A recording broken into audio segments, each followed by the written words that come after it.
자, 이제 어제 했던 교육을 좀 리뷰를 해보겠습니다. 어제 우리 사실 공부 굉장히 많이 한 거예요. 사실 제가 아까 자리에 오전에 와가지고 어제 뭐 했지 하고선 쭉 이제 슬라이드를 넘겨봤는데 공부를 너무 많이 했더라고요. 근데 오늘도 그만큼은 해야 됩니다. 대신 어제 말씀드렸지만 어제처럼 고비는 오늘 없을 겁니다. 어제 진짜 큰 산 하나 넘으신 거예요. 오늘은 한 오전 정도 하면 디자인 컴파일러가 끝나고요. 오후부터는 아마 DFT 컴파일러를 들어갈 수가 있을 겁니다. 근데 DFT 컴파일러는 그 장수가 슬라이드가 200장 정도 돼요. 200장 정도. 근데 여기 어려운 내용은 없습니다. 다만 어려운 내용이 아니라서 몇 가지 아실 것만 좀 아시면 뒤는 쭉쭉쭉 넘어갈 수 있는 정도의 슬라이드라고 생각하시면 돼요. 다만 이제 시간이 좀 문제인데 우리가 이제 내일이 4일차잖아요. 내일은 실습을 좀 많이 하는 날이에요. 그래서 내일은 좀 재밌을 날입니다. 그래서 DFT 컴파일러도 오늘 실습을 약간 하겠지만 DFT 컴파일러를 끝나면 이제 포멀리티도 해볼 수가 있고 프라임 타임도 해볼 수가 있고 그다음에 시뮬레이션도 해볼 수가 있습니다. 네, 이제 잘 아시겠지만 우리 디자인 컴파일러에서도 잘 안 되면 처음으로 다시 돌아가고 이렇게 하는 것처럼 프라임 타임 갔는데 안 되면 어떻게 해야 돼요? 다시 디자인 컴파일러 가서 또 반복해야 되고 뭐 이런 과정들이 계속 있어요. 심지어는 RTL을 수정을 해야 되거나 스크립트를 좀 수정을 해야 되거나 뭐 이런 경우가 또 간혹 있습니다. 네, 그런 것까지 실습 내용이 들어가 있어요. 그래서 내일은 실습이 많이 있어야 되는 날인데 제가 고민이 뭐냐면 DFT 컴파일러 장수가 200페이지이기 때문에 이거를 다 나가면 실습에 침해가 될까봐 제가 지금 굉장히 고민 중입니다. 저도 DFT 컴파일러 강의가 이번에 처음이다 보니까 사실 어느 정도 예상은 하고 있는데 정확하게 어느 정도의 시간이 걸릴지를 제가 지금 고민 중입니다. 그래서 현재 생각은 DFT 컴파일러의 초반 부분을 일단 강의를 하고요. 실습을 통해서 일단 진행을 하고 시간이 좀 허락한다면 나중에 DFT 컴파일러 이론 부분을 좀 보강을 하는 게 좋지 않을까라는 생각이 들고요. 대신 여러분들이 만약에 실습을 진행하시니까 나중에 돌아가셔갖고 책을 보시면 DFT 컴파일러의 내용을 이해하실 수 있으실 거예요. 어려운 슬라이드들이 아니니까. 일단 그렇게 생각을 해주시면 되겠습니다. 자, 어제 했던 거 리뷰를 좀 해볼게요. 어제 우리 콘스트레인트를 하루에 다 띄웠습니다. 내용이 사실 많아요. 근데 일단 타이밍 콘스트레인트가 있었죠, 그죠? 타이밍 콘스트레인트는 크게 세 가지가 있었어요. 인풋 쪽이 있었고요, 아웃풋 쪽이 있었고, 레지스터에서 레지스터, 미들 쪽이 있었습니다. 그래서 미들 쪽을 여러분들이 커버하시려면 클락을 선언하면 되는 거였어요, 그죠? 클락을 선언하고 세 가지 뭐 있었어요? 또 따라해봐야겠네. 예, uncertainty, 예, transition, latency. 네, 그렇게 세 가지를 하면 register to register는 이제 커버가 되는 거고. 근데 uncertainty가 있잖아요. 그게 세 가지가 결합된 거였어요, 그죠? 뭐였죠? skew, jitter, margin이었습니다, 그죠? 이 클락은 말씀드렸지만 프론트엔드 단계에서는 불확실성이 사실 크기 때문에 추정치를 주는 거예요. 물론 다른 것도 다 마찬가지지만. 그래서 추정치를 주는 거기 때문에 나중에 확실하게 되는 부분은 어디 단계라고 말씀을 드렸냐면 ICC나 아스트로에서 하는 CTS가 끝나고 나면 확실해집니다. 그래서 방금 얘기했던 uncertainty, transition, latency가 확실한 값으로 바뀐다.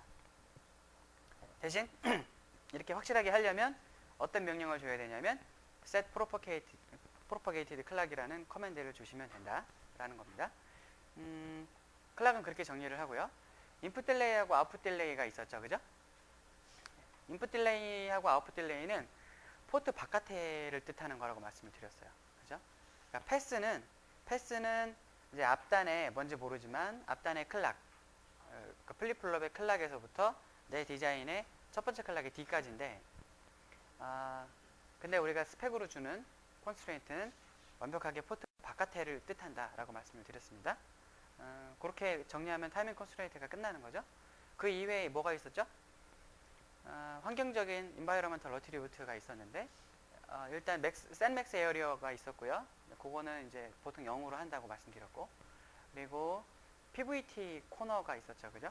PVT 프로세스 볼테이지 템퍼레처를 그래서 우리 이건 닷DB를 뜻하는 건데, 우리가 지금 현재 실습에는 워스트 케이스를 쓰지만 여러분들 좋은 성과를 내고 논문 쓰시려면 베스트 케이스를 쓰시는 게 좋겠다, 이렇게 말씀을 드렸죠.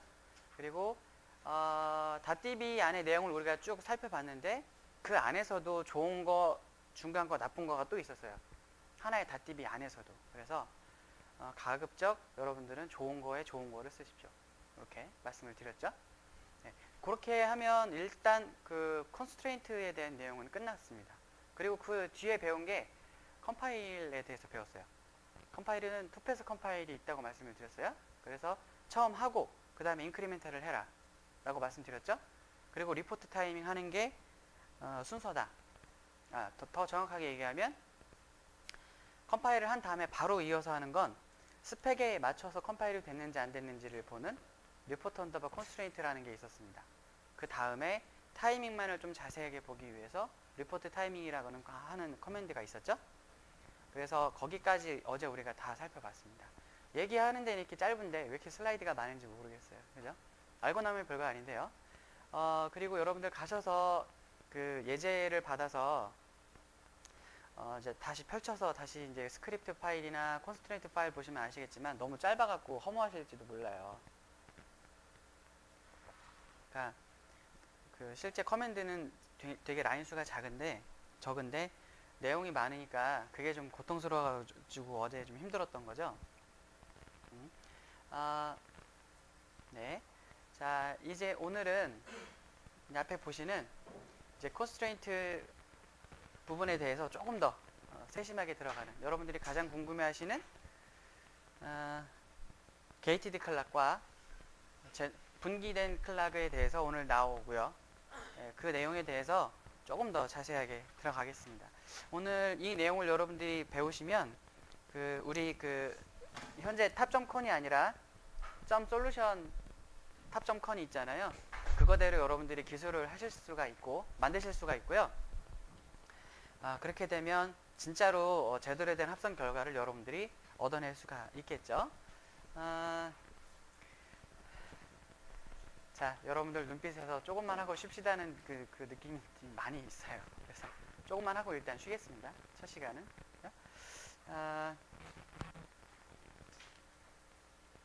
자, 이제 앞서 어제 배웠던 내용들인데 조금 더 세심한 내용들이 조금 더 붙는 거라고 생각하시면 돼요.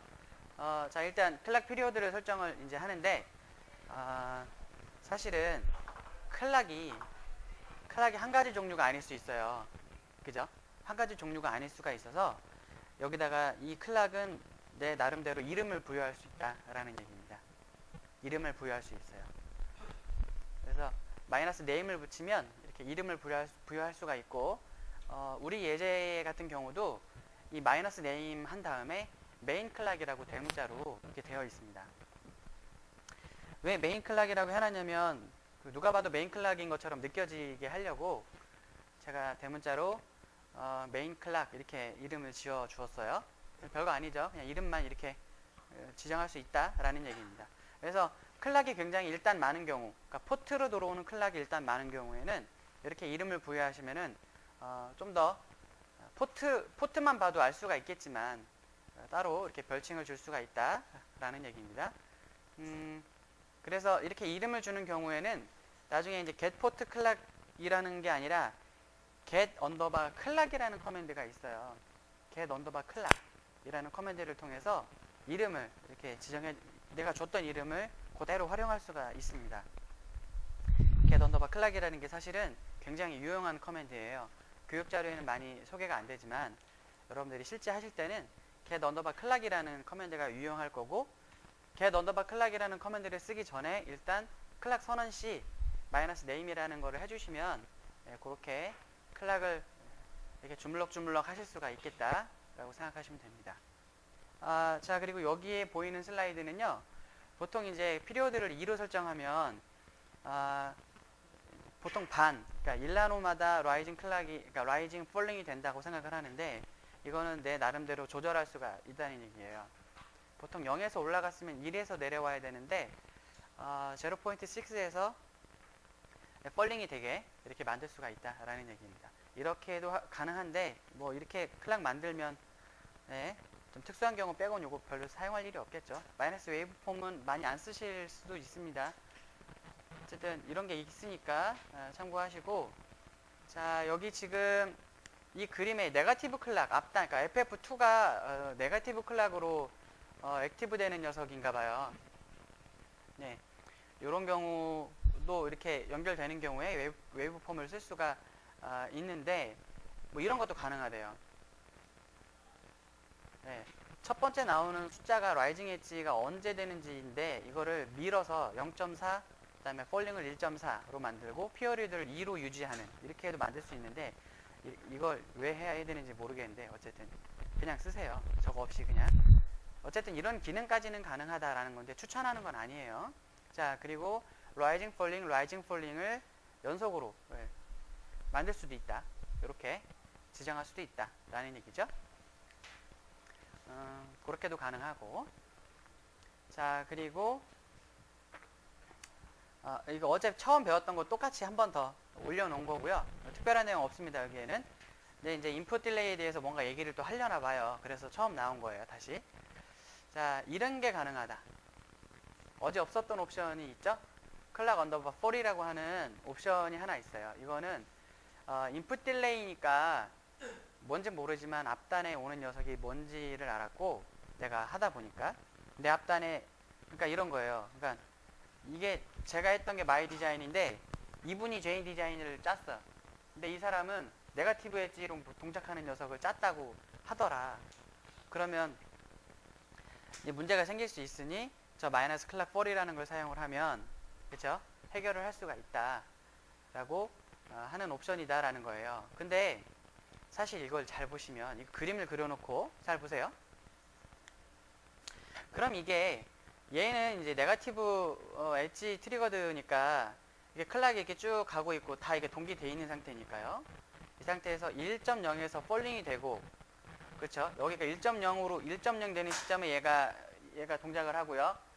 2.0 되는 시점에 FF2가 동작을 하게 되는 거죠. 그런데 그 상황을 가정을 하고 마이너스 클락 4를 썼는데 이렇게 할 필요가 사실 있을까 모르겠어요. 차라리 그냥 이거 안 주고 여기 0.3을 1.3으로 주면 되는 거죠. 그죠? 그렇게 할 필요가 없어요, 사실은. 그리고 잘 생각해 하셔야 되는 건, 자, 이거 헷갈리시면 안 되는 게, 이게 지금 인풋 딜레이 설명할 때 지금 이거지, 내 디자인 내에서는 이게 먹지를 않는 거예요. 마이너스 클락 4이라는 게. 내 디자인 내에서도, 그러니까 내 디자인 안에서도 네거티브 엣지로 동작하는 모듈과 포지티브 엣지로 동작하는 녀석이 있을 거 아니에요, 사실은. 내 디자인 안에서. 그걸 얘기하는 게 아니고, 이거는 앞에 있는 디자인, 앞에 있는 디자인의 인풋 딜레이에 대해서만 국한되는 옵션이지, 내 디자인 내에서에 있는 네거티브 엣지 트리거드와 포지티브 엣지 트리거드에 대한 얘기가 아니다 라는 거예요. 헷갈리시면 안 돼요. 아시겠죠? 잘 구별하세요. 정확하게. 이건 인풋 딜레이 쪽이다 라는 얘기입니다. 자, 근데 이런 것도 가능하대요. 내 앞에 디자인이 계속 내 앞에 디자인 얘기하고 있는 거예요. 인풋 딜레이 옵션 이런 거 있다고 설명하려고. 별거 아니고요. 자, 인풋 딜레이 쪽의 옵션 중에 애드 딜레이라는 게 있고, 상황을 딱 보면 아시겠죠? 패스가 2개 있는 거예요. 앞에 있는 디자인이. 출력 쪽, 앞에 있는 디자인의 출력 쪽이 패스가 2개인 거예요. 그래서 애드 딜레이라는 걸 하면 이렇게 만들 수가 있다라는 거죠. 자, 근데 이것도 마찬가지예요. 사실 애드가 되면, 이거 잘 이해하셔야 되는데, 애드가 되면 사실 두 가지 케이스가 생기죠. 애드가 되면 두 가지 케이스가 생기는데, 사실은 툴 입장에서는 이 둘 중에 제일 안 좋은 것만 해결하면 되는 거 아니에요? 이 둘 중에 더 안 좋은 것만 해결하면 되는 거 아니에요? 그렇지 않아요? 그렇죠. 맞아요. 예, 저거 계산해 보세요. 저게 두 개인데 인풋 딜레이가 지금 현재 그 두 개 라인인데 첫 번째가 0.3이지만 클락벌이에요. 주기가 2고 그러면 즉 뭐예요? 인풋 딜레이가 1.3이란 소리고 그죠? 그리고 추가로 붙은 add 딜레이 옵션과 함께 온 수치가 1.2란 말이에요. 그럼 뭐가 더 안 좋은 거예요? 1.3이 안 좋죠. 그냥 1.3이라고 표현하면 되는 거지. 그죠?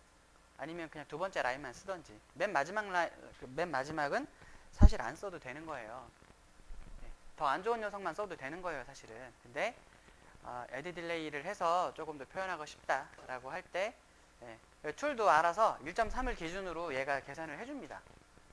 뭔가 판단을 해요. 1.3이 더 안 좋으니까. 그렇다라는 얘기입니다. 자, 이거 저는 굉장히 중요하다고 생각합니다. 이거. 잘 들으세요. 이제 잘 들으십시오. 자, 어제 우리가 하루 만에 콘스트레인트를 다 배웠습니다.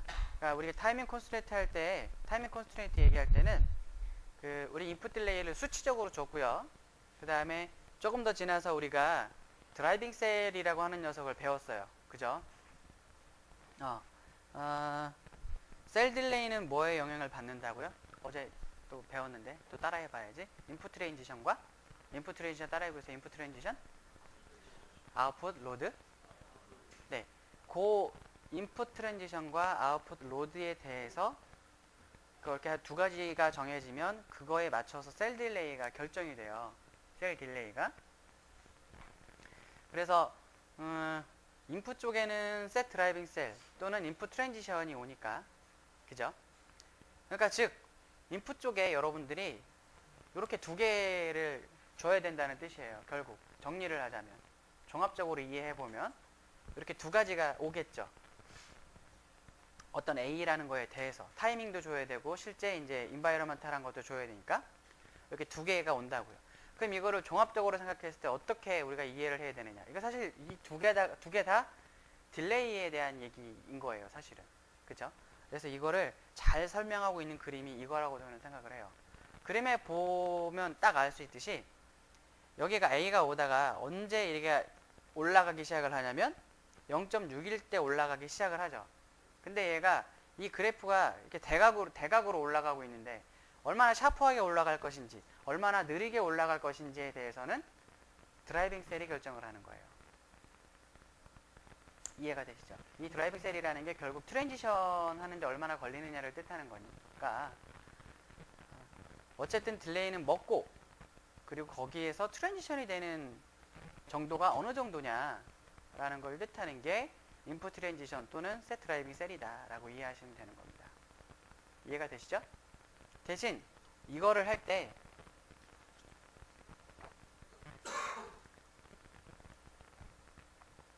자,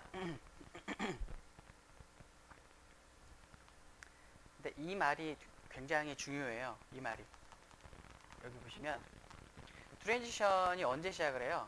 셋 인풋 딜레이 타임이 끝난 다음에 트랜지션이 시작하는 거예요. 이해가 되세요? 이 말이 제가 방금 드렸던 얘기하고 똑같아요. 그러니까 트랜지션은 인풋 딜레이가 끝나고 나서 시작을 하는 겁니다. 그렇죠? 그렇게 정확하게 이해를 좀 하시고요. 그래서 인풋 딜레이가 먼저 적용이 되는 거다라고 생각하시면 되는 거예요. 그래서 여기 그림에도 있지만 실제 0이었다가 2일로 인식하는 그 지점까지 얼마나 걸렸느냐는 인풋 딜레이가 끝난 다음 트랜지션에 의해서 결정이 되는 겁니다. 셋 드라이빙 셀에 의해서 결정이 되는 겁니다. 자, 그래서 중요한 포인트가 이거예요. 중요한 포인트가 이겁니다. 그러니까 결론부터 얘기하자면 우리가 이렇게 두 라인을 주는데 셋 인풋 딜레이를 우리가 처음에 어느 정도로 줘야 될지를 고민할 때는 해당 인풋 라인에 로드가 하나도 없다고 생각하고 인풋 딜레이를 생각을 하고요. 그 다음에 트랜지션 셋 드라이빙 셀을 기재를 해주시면 되는 겁니다. 그러니까 라인에 로드가 아예 없다고 생각하고 타이밍만 그냥 생각하고 인풋 딜레이를 쓰시고 그 다음에 이렇게 대각으로 어느 정도 샤프하게 올라가느냐 느리게 올라가느냐를 고민해 주시면 된다라는 얘기입니다. 이해가 되시죠? 네. 이게 헷갈리죠, 사실. 이제 실제 하실 때는 세리프 딜레이를 그러면 이거 트랜지션 이게 어느 정도 이렇게 기울게가 되는지도 고려해서 인풋 딜레이를 정해야 되는 거 아닌가? 이렇게 생각할 수 있단 말이에요. 그럴 게 아니라 따로따로 비교해 주시면 된다라는 얘기입니다. 이거 이해 안 되시는 분 다시 손 들으세요. 제가 다시 설명드릴게요. 이해 다 되시는 거죠? 네. 어쨌든 인풋 딜레이는 로드가 없다라고 생각하고 기재를 하고, 그죠? 그 다음에 이 드라이빙 셀은 그 상태에서 트랜지션을 이제 기재하는 거다라고 생각하시면 된다. 네, 질문 있으시면 이따 쉬는 시간에 다시 하시고. 자, 이거 보세요. 자, 근데 이거는 또 하나의 예제입니다. 예제. 또 하나의 예제. 자, 우리가 계속 인풋 딜레이, 입력 쪽에 계속 얘기를 뭔가 하고 있어요. 근데 우리가 어제 배웠던 건 set 드라이빙 셀과, 그러니까 셀 인풋 트랜지션과 아웃풋 로드만 우리가 배웠는데, 입력 쪽에도 내 디자인 앞에 나 말고도 마이크의 디자인도 병렬로 붙고요. 이거 뭐라고 읽어야 돼요? 메리스 디자인도 병렬로 붙는다 라는 거예요. 디자인 구조가 지금 알고 보니. 그래서 이거를 그러면 나 A 포트를 다 공유하는 상황이 되는 거예요. 지금 A 포트를 다 공유하는 상황이 되는 건데, 이렇게 되면 A가 갑자기 그 입력 쪽에 로드가 갑자기 발생한다라고 생각하면 되는 겁니다. 원래 그래서 이게 어느 정도 될까를 생각해 보니 이 정도가 된다라고 하는 거예요. 그걸 알게 됐어요. 어떻게 알았는지는 저도 잘 모르겠습니다. 이거 어떻게 알았지? 근데 어떻게든 이런 경우를 알았다고 하더라고요. 그럴 경우에는 입력 쪽에도 셋 로드를 할 수가 있다. 네. 우리가 어제 셋 로드는 아웃풋 쪽에만 우리가 했었던 커맨드잖아요. 근데 입력 쪽에도 저렇게 줄 수가 있다라는 얘기입니다. 알았을 경우엔. 근데 저걸 어떻게 알고 저렇게 했을까? 네, 참. 그렇죠? 신기하네요. 어쨌든 이렇게 그럴 경우도 이렇게 대응할 수 있다. 커맨드적으로. 이렇게 이해하시고 넘어가시면 돼요. 그리고 이제 셋 로드가 아니라 셋 드라이빙 셀로도 어쨌든 대체적으로도 할 수 있으니까 어쨌든 그렇게 대응할 수 있다라는 얘기고요. 자, 이제 그러면 인풋 딜레이에 대한 내용은 끝났어요. 아웃풋 딜레이 쪽에 좀 더 세심하게 좀 볼까요? 아웃풋 딜레이 쪽에 이게 있어요. 그동안 우리가 맥스가 있으니까 뭔가 민이라는 게 오지 않을까? 이런 생각이 들죠? 네. 물론 set input 딜레이에도 어제 우리 해봤지만 set input 딜레이에도 맥스가 있고 민이 있어요. 그죠? 네. 네, 그 얘기 하려나 봐요. 자, 그래서 상황을 보니 아웃풋 쪽에 두 개가 이렇게 올 수 있다라는 거예요. 두 개가. 패스가 두 개인가 봐요. 그래서 아까 봤지만, 그리고 얘는 또 네거티브 엣지 액티브네요. 그렇죠? 네거티브 엣지에서 액티브가 돼요. 그러니까 이렇게 될 경우 여기 보면 어떻게 돼 있어요? 일단 2.5 여기 지금 보면 셋업이 0.1이니까 바깥의 타이밍이잖아요. 아웃풋 딜레이는. 그래서 2.5를 주고요. 그 다음에 여기도 계산해서 0.7이라고 줍니다. 그래서 애드 딜레이를 하면서 얘는 또 네거티브 엣지니까 마이너스 클락 4이라고 주는 거예요. 네. 또는 이렇게 하든지 좀 더 이 둘 중에서 조금 더 안 좋은 녀석이 얘라니까 얘만 딱 줄 수도 있고, 하나만 두 개 다 쓰지 말고 더 안 좋은 녀석만 줄 수도 있고, 그렇다는 거죠. 그러니까 얘가 이제 클락 4이니까 주기가 2이고 그러면 2.7이 될 거니까요. 얘 하나만 줄 수도 있다. 이렇게 생각하는 거죠. 그리고 아까 예고해 드렸지만 맥스가 있으면 민이 있다 라는 거죠. 민을 주면 된다. 만약에 어제 우리 직접 해봤는데 맥스하고 민을 안 주면 수치만 바로 나오면 어떻게 됐어요? 둘 다 똑같은 값으로 이렇게 반영이 됐었죠. 네. 근데 똑같은 값으로 반영이 되면 안 된다고 말씀을 드렸어요. 그쵸? 당연히 민은 숫자가 작아야 되고 맥스는 커야 되고, 그게 일반적이니까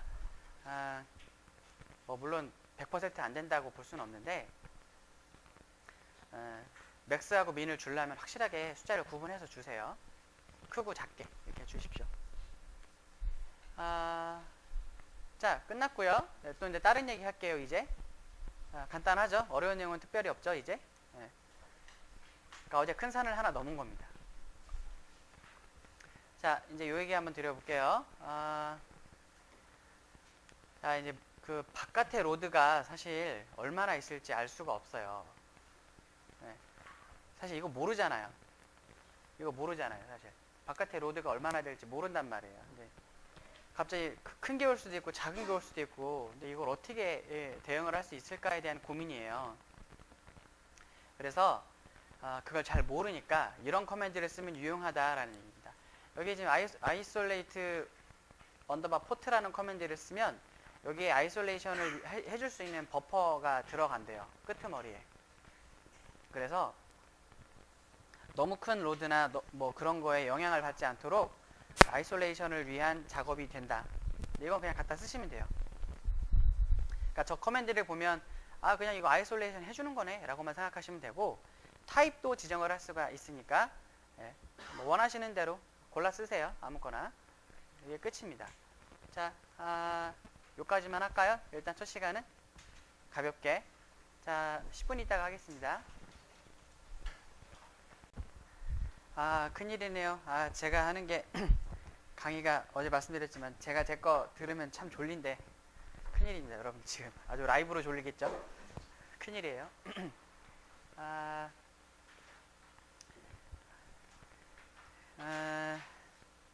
자, 이제 여러분들이 가장 궁금해하실 멀티플 싱크로너스 클락 디자인에 대해서 말씀을 드리겠습니다. 자, 미리 말씀을 드릴게요. 어싱크는 상대 안 해요, 우리.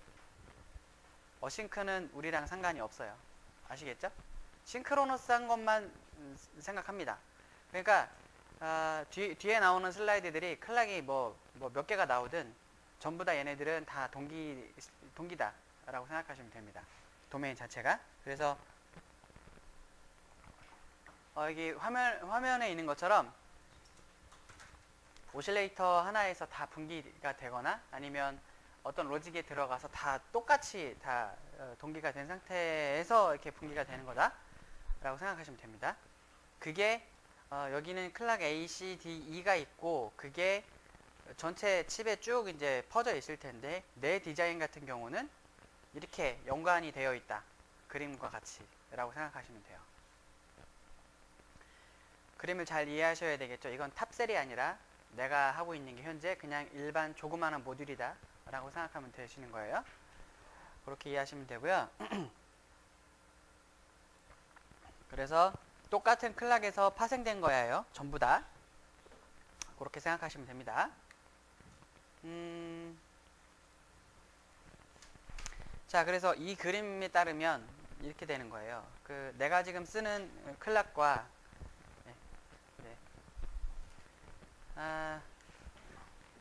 투비 시세사이즈드가 합성이 될 녀석인데, 앞단에서 이제 그 클락 C 그리고 클락 B가 어쩌고 저쩌고 해서 이제 연관성이 있다는 겁니다. 일단 이제 합성을 할 녀석은 클락 C가 사용이 되는데요. 시그널이 들어오는 게 클락 B랑 연관이 있나 봐요. 그래서 저렇게 옵션을 주시면 인풋으로 들어오는 포트에 대해서 인풋 딜레이를 줄 수가 있다 라고 생각하시면 되겠습니다. 그 내용이 다예요. 저게 답니다. 그러니까 도메인이 다르니까 저런 경우에는 이렇게 쓸 수 있다 라고 이해하시면 됩니다. 자, 헷갈리시면 안 돼요. 이거는 뭐예요? 내 디자인 내부가 아니에요. 내 디자인 내부가 아니고 내 디자인 바깥에를 모델링을 할 때 그때 이제 인풋 딜레이 쪽에 마이너스 클락 옵션을 주고 할 수 있다 라는 얘기입니다. 자, 그런데 여러 개 클락을 쓰시는 경우는 물론 이제 이거 내 디자인 내부에서도 여러 개 클락을 쓴다라고 하는 경우에는 저 커맨드를 꼭 해보세요. 저 커맨드를 꼭 해보시는 게 좋겠습니다. 리포트 인터클락 릴레이션이라고 하는, 자, 클락에 대해서 어제 나왔던 커맨드가 하나 있었어요. 리포트 언더바 클락이라는 게 있었습니다. 근데 오늘은 이거를 또 소개해 드리는 거예요. 리포트 인터클락 릴레이션. 이거를 왜 해봐야 되냐면요. 이 그림을 보시면 이해가 되실 거예요. 그러니까 이게 다른 주기를 갖고 있는데, 그러니까 클락 B 같은 경우는 주기가 3이고요. 클락 C 같은 경우는 주기가 2인데, 여기에서 여기의 관계는, 그러니까 셋업 관계에서 보면요. 여기에서 여기 관계는 2나노세크인데, 그 다음은 1나노세크가 되는 거예요. 의도치 않게. 그렇죠? 그러면 디자인 컴파일러는 안 좋은 거를 위주로 생각을 하기 때문에 클락 B하고 C의 관계가 2나노 정도가 지금 이제 잡히는 게 아니라 무조건 1나노로 계산을 합니다. 무조건. 1나노를 통과하면 2나노는 당연히 통과를 하는 거기 때문에 그렇죠? 요렇게. 그래서 이런 관계를 볼 수 있는 커맨드가 이 커맨드예요. 리포트 인터 클락 릴레이션이라는 게.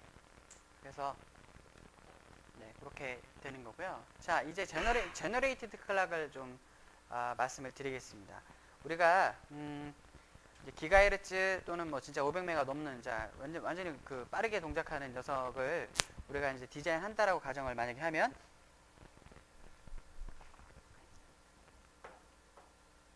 외부에서 진짜로 1기가 2기가헤르츠를 받아오도록 설계를 하면 어떨까요? 내부에 PLL이나 이런 거를 놓지 않고 그냥 외부에서 클락을 받아오는 식으로만 설계를 하면 어떨까요? 디자인은 하기 편하겠죠. 클락 아예 신경 안 써도 되니까. 근데 어떨 것 같으세요? 아무도 안 사요. 그렇게 만든 칩은 아무도 안 사요. 왜냐하면 일단 IO셀이 캐패시티가 있죠. 이 굉장히 빠른 이 트랜잭션을 견딜 IO셀이 일단 없습니다. 기가헤르츠 대역을 견딜 수 있는 녀석이 없어요. 일단. 그래서 일단 안 되는 거고, 그게 있다 하더라도 오실레이터 자체가 1기가 2기가를 줄 수 있는 오실레이터면 굉장히 비쌀 거예요. 일단. 그리고 그 녀석을 써야만 이 칩이 동작한다. 그 오실레이터를 써야만 이 칩이 동작한다는 전제가 생기면 아무도 안 살 겁니다. 그래서 차라리 일반적으로 우리가 쓰는 무슨 100나노 메가헤르츠 대급 또는 10나노 메가헤르츠 대급 이런 것들을 그냥 받아와서 내부에서 뻥튀기를 시켜서 쓰는 거예요. 그래서 그러면 이제 그 정도를 공급하는 오실레이터들은 좀 싸니까 많이들 쓰고요. 그리고 이제 많이들 쓴다는 얘기는 동작이 검증됐다는 뜻이기도 하고. 그래서 그런 오실레이터를 쓰고 그거를 그대로 받아서 내부에서 뻥튀기를 해서 쓰는 우리 칩은 사람들이 많이 사게 될 겁니다. 일단 뭐 제약 요소가 없기 때문에. 그래서 흔히 뭐 대충 이렇게 되는 거예요. 500메가짜리 받아갖고 하프 클락 하나 만들고 PLL을 거쳐서 뭐 곱하기 또 곱하기 5 뭐 이렇게 해서 여러 개 만들고, 그다음에 우리 뒤에 DFT 컴파일러 하겠지만 테스트용 클락을 또 하나 이렇게 받아와서 얘랑 셀렉션해서 레지스터 안에 넣고, 또 외부 클락 또 하나 받아와고 또 셀렉션해서 내부로 넣고, 뭐 이런 식으로 아마 디자인이 되어 있을 거란 말입니다. 일단 한계가 정확하게 뭐 이런 정도 될 텐데, 자 이제 요 그림이 이제 나왔네요. 하프 클락인데 하프 클락을 보통 어떻게 하시냐면 여러분들이 레지스터 하나 놓고, 그쵸? 레지스터 하나 놓고 그냥 뭐 클락이 1일 때는 0으로 만들고 뭐 반대일 때는 뭐 해서 그거에 대해서 이제 작업을 간단하게 하시면 하프 클락이 되죠. 우리 소스에도 하프 클락 소스가 있고. 그래서 이렇게 되는데 이거를 여러분들이 정말 중요해요. 이거 보세요.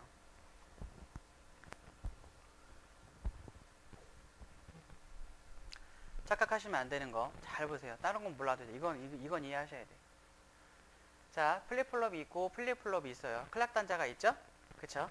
그래서 이 클락이 들어와서 이렇게 돼서 이렇게 나가면 이게 클락이잖아요. 그죠?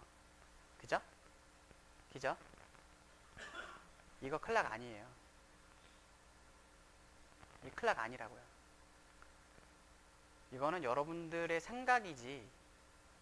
이거 진짜 클락이에요? 아니죠. 이게 진짜 클락이려면 어떻게 돼야 되는 거예요? 이게 따져서 이렇게 연결이 돼야 이걸 클락이라고 생각하는 거지. 이거 그럼 이거 진짜 실체는 뭐예요? 그냥 시그널이에요. 데이터 시그널이라고. 이게 왜 클락이에요? 큰 착각하지 마세요. 데이터 시그널이에요. 그런데 여러분은 이거를 클락이라고 생각하니까 이게 클락이라고 생각하는 거지. 그죠? 여기에서 문제가 시작되는 거예요. 여러분들 헷갈리는 이유가. 절대 착각하면 안 돼요. 이거 데이터 시그널입니다. 일령이 반복되는 그냥 데이터 시그널일 뿐이라고요. 그래서 여기에서 문제가 시작이 돼요. 여기에서. 그래서 저런 경우를 지금부터 말씀을 드리는 거예요. 자, 일단 저런 경우는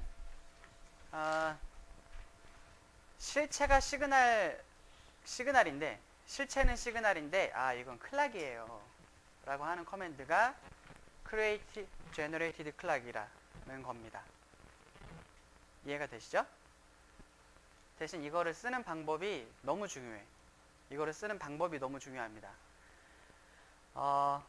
자, 옵션은 무조건 divide by 쓰셔야 되고 source 쓰셔야 되고 그 다음에 소스가 어딘지 그리고 요 출력으로 나가는 그러니까 실체가 무엇인지에 대해서 정확하게 기술하시는 3개가 필요합니다. 파란색으로 되어 있는 3개는 무조건 쓰셔야 돼요. create generated clock을 쓰려면. 자, 근데 이거를 못할 이유가 없어요. 이 3개를 못할 이유가 없습니다. 여러분들이 이미 RTL 소스 스스로 짰고 이게 디바이드 바이 몇인지 알고 스스로 그리고 요 시그널이 어딘지 알고 있어요. 여러분들이 짰기 때문에 이거 모를 수가 없죠. 그러니까 이거 3개를 다 줄 수 있어요. 일단 자, 디바이드 바이 2라고 지금 해놓은 이유는 이게 지금 하프 클락을 만드는 거기 때문에 디바이드 바이 2로 해놓은 거고 디바이드 바이 1도 있고 디바이드 바이 3, 디바이드 바이 4 이렇게 나갈 수 있죠. 여러분들이 RTL을 어떻게 설계를 했느냐에 따라 디바이드 바이 몇은 정해지고요. 소스가 무엇인지 그 다음에 요거에 대해서 이제 지정해 줄 수가 있다 라는 얘기입니다. 자, 근데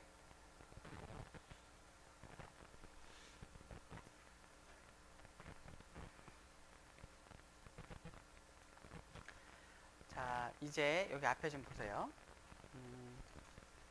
지금 이렇게 ff1/out 이라고 해놓은 거는요, 우리가 얘가 이름이 ff1인지 알고 요 그 나가는 큐핀의 이름이 out인지 아니까 이렇게 쓴 건데, 이렇게 우리 RTL 짰을 때 이런 모양으로 이런 네이밍이 주어지지 않아요. RTL 짜면 우리가, 그쵸? 이거 레그 예를 들어 A라고 하면 A라고 안 나와요. 어떻게 나오느냐? 다음 장에 알 수가 있습니다. 자, 일단 여기서 얘기하는 건 뭐냐면 셀의 이름 그리고 핀 네임을 적어라. get pins 부분에 이렇게 얘기를 하는데요. 보통 우리가 RTL을 짤 때, 그러니까 얘가 이 그림 같은 경우는 RTL을 짤 때 레그 한 칸 띄고 div 언더바 클락이라고 했다는 건가 봐요. 그러면 기본적으로 언더바 레그가 붙어서 나옵니다. 우리가 실제로 RTL을 짤 때 그럼 이렇게 되는 거예요. 레그 한 칸 띄고 A라고 해놨으면 나중에 이게 합성이 되면 A 언더바 레그라는 이름으로 된다고요. 보통 그렇게 된다고요. 그래서 여러분들이 소스 코딩을 직접 했기 때문에 언더바 레그가 붙는다는 사실만 알면 저 get pins 부분을 여러분들이 처리할 수 있는 거예요. Q는 당연히 무조건 자동적으로 붙을 거고. 자, 이해가 되시죠? 그래서 이 generated clock을 잘 활용을 하시면 되겠다라는 얘기입니다. 자, 그런데 여기에 옵션이 하나가 더 붙으면 더 좋대요. 옵션이 더 붙으면 좋답니다. 마스터 클락이라는 옵션을 쓰면 더 정확하대요. 마스터 옵션. 마스터 언더바 클락이라는 걸 쓰면 더 정확하답니다. 그리고 그거를 할 때 그러니까 이런 거예요. 그러니까 지금 이 그림의 경우에는 이 소스 부분이 포트니까 괜찮은데, 여러분들이 실제 갖고 있는 디자인의 경우에는 이게 포트 부분을 쓰기가 애매한 경우가 있을 거예요. 예를 들어 하프 클락을 만든 다음에 거기서 또 하프 클락을 만들어진 거에 대해서 또 뻥튀기를 하는 경우, 분기를 하는 경우, 이런 경우는 저렇게 소스에 get포트를 넣을 수가 없죠. 그러니까 하프 클락을 만들고 또 이렇게 분주를 하는 경우에는 하여튼 그렇게 될 수 있으니 저 마이너스 소스 get포트 하는 거는 이제 포트가 실제로 진짜 클락에서 오는 녀석을 직접 요 입력 초기 단계에서 할 수 있을 땐 이렇게 쓰시고, 일반 내부 시그널을 받아서 어떻게 막 한다 그러면 get 언더바 클락이라는 걸 써서 어떤 클락이다라는 이름을 주고 사용을 하시면 더 정확하다라는 얘기입니다. 자, 이제 그 얘기를 좀 드릴게요. 이 클락이 여러 개인 거에 대해서 하도 고생을 많이 하셔가지고 제너레이티드 클락을 안 쓰고 나 그냥 크리에이트 클락 쓰면 안 됩니까? 크리에이트 클락 써도 돼요. 근데 칩이 동작 안 할 겁니다. 실제 삼성에서 삼성 공정을 탄 굉장히 큰 프로젝트도 예전에, 그러니까 지금 이 슬라이드 제너레이티드 클락을 왜 소개하냐면 크리에이트 클락만 썼다가 큰일 난 적이 있어서 그래서 소개가 된 것 같아요. 느낌상 저는 그냥 크리에이트 클락을 써도 됩니다만 칩이 동작을 안 할 거예요. 왜냐면 아까 말씀드렸지만 클락과 클락이 서로 연계가 되어 있죠. 사실 실제로 구조적으로. 그래서 메인 클락이 있고 그거에 파생되고 또 그거에 또 파생이 되고 또 파생이 되는 그런 그 연관 관계가 있는데, 크리에이트 클락을 쓰게 되면 그냥 그런 거 하나도 없이 그냥 크리에이트 클락 하나만 선언이 되는 거예요. 그래서 이 부분, 이렇게 빨간색으로 되어 있는 부분들의 연관 관계, 뭐 이런 딜레이 관계를 전혀 반영하지 않는 거예요. 그래서 클락이 다 개별적인 걸로 생각을 합니다. 그러면 칩이 동작을 안 하겠죠. 네, 망하는 겁니다. 그래서 크리에이트 클락을 함부로 쓰지 마시고 가급적 제너레이티드 클락을 써서 처리하시는 게 좋겠다라는 것이 일단 가이드입니다. 자, 우리 그 예제가 어떻게 되어 있는지를 설명을 드려볼게요. 자, 이거를 말씀을 드리고 제가 이 그림을 바로 뒷장에 보여드리는 이유는 여러분들이 오늘 점 솔루션 파일을 만드셔야 되잖아요. 그래서 지금 1호를 배웠으니 우리 디자인은 어떻게 되어 있는지 보시겠습니다. 자, 일단 외부에서 체크 리절트라는 거하고 피포라는 두 개, 피포에서 클락 이네이블이라는 신호가 오고 그 다음에 체크 리절트라는 신호가 오고 뭐 그렇습니다. 외부에서 유저가 입력하는 거죠. 그래서 두 개를 오어링을 해서 클락 EN이라는 신호를 받습니다. 근데 이렇게만 보면 굉장히 이 신호는 어싱크한 신호죠. 클락하고 전혀 상관없이 들어오는 시그널이에요. 그래서 두 번 걸릅니다. 두 번 걸러요. 두 번 걸르면 뭔가 클락하고 싱크가 되는 시그널이 만들어지죠. 그래서 클락 이네이블 신호를 만들어내고요. 안정적인 신호가 만들어지니까 이거를 클락 게이팅 회로에 인가를 하고 하프 클락을 이렇게 같이 받아서 최종적으로 클락 언더바 게이티드라는 걸 만들어서 서브 모듈들에 인가를 합니다. 램에는 램이 네거티브 엣지로 동작을 하게 돼 있어요. 원래 이건 우리가 선택할 수 있는 게 아니니까 뒤집어서 넣고요. 네, 그렇게 되어 있다라는 겁니다. 그래서 이 부분을 우리가 어떻게 할까? 일단 이 하프 클락이 있죠. 하프 클락은 우리 방금 전전장에 있었던 대로 제너레이티드 클락을 쓰면 됩니다. 그게 일단 답이에요. 일단 답이고, 제너레이티드 클락을 만들면 클락이 새로 만들어지는 거다 보니까 거기에 대해서도 세 가지를 넣어줘야 돼요. 어서티티, 트랜지션, 레이턴시를 다 넣어줘야 된다. 클락이니까 그렇게 해주시면 되고요. 그래서 이 부분은 크리에이트 클락으로 하고 여기는 제너레이티드 클락을 씁니다. 근데 여기는 어떨까요? 요 클락 게이팅이 되면 게이팅이 된 파형을 보신 분들은 아시겠지만 클락이 간헐적으로 떠요. 한 번 가만히 있다 또 한 번 가만히 있다 한 번 이렇게 뜬단 말이에요. 이게 주기가 있어요? 주기성이 없죠. 우리 방금 전장에 있었던 제너레이티드 클락은 디바이드 바이 몇을 주죠. 그거는 주기성이 분명히 있는 거예요. 근데 이 클락 게이팅이 된 녀석은 주기성이 없죠. 그러면 이거를 어떻게 줄 수 있을까? 여기에 제너레이트 클락을 쓸 수가 있을까요? 이게 안 된다는 거예요. 이게. 그래서 이거는 툴에 맡깁니다. 툴에 맡기면 얘가 알아서 판단해 줘요. 네. 그리고 타이밍 계산 다 잘 해줍니다. 그게 일단 가이드고요. 혹시나 나는 여기 모르겠다. 그러면 set ideal network로 처리를 해줄 수도 있다. 우리 예제에 그래서 여러분들이 점 솔루션을 보시면 어떻게 해놨는지를 보실 수가 있다 라는 얘기입니다. 근데 또 얘기 드리지만 이거는 이 부분 있잖아요. 이 상단에 어싱크한 녀석이에요. 사실은 유저가 넣는 이 체크 언더바 리절트라는 게 어싱크한 녀석이죠. 클락하고는 상관없이 내가 아무 때나 누를 수 있는 거잖아요. 칩 바깥에서. 리셋도 이와 같아요. 사실은. 그렇죠? 그래서 리셋도 여러분들 그 RTL 코딩 하실 때 이렇게 한 2번 정도 또는 3번 정도, 4번 정도 욕심나면 4번 이렇게 하셔서 4번은 오반가? 한 3번, 2-3번 해서 안정적인 리셋을 만들어서 다 공급하는 게 필요하겠죠. 여러분도 리셋을. 지금 리셋은 그냥 들어가게 해놨는데 사실 그렇게 하면 안 되는 거죠. 사실은. RTL 코딩 하실 때 그렇게 하십시오. 자, 그래서 근데 이제 저희가 이 set ideal network를 왜 예제 안에 넣어놨냐면은 저희가 저 클락 게이팅을 처음에 저희 그 연구원들이 할 때 나중에 좀 툴링을 좀 진행하다가 뒷단 시뮬레이션을 할 때 클락이 여기가 빨간색이 나오더라고요. 클락 언더바 게이티드가 빨간색으로 나오는 현상이 있더라고요. 디자인 컴파일러도 아무 이상 없고 뭐 그랬는데 프라임 타임에서 좀 이상하게 갑자기 빨간색이 뭐 엄청나게 뜨고, 그러니까 바이올레이션이 엄청나게 나오고. 예. 예.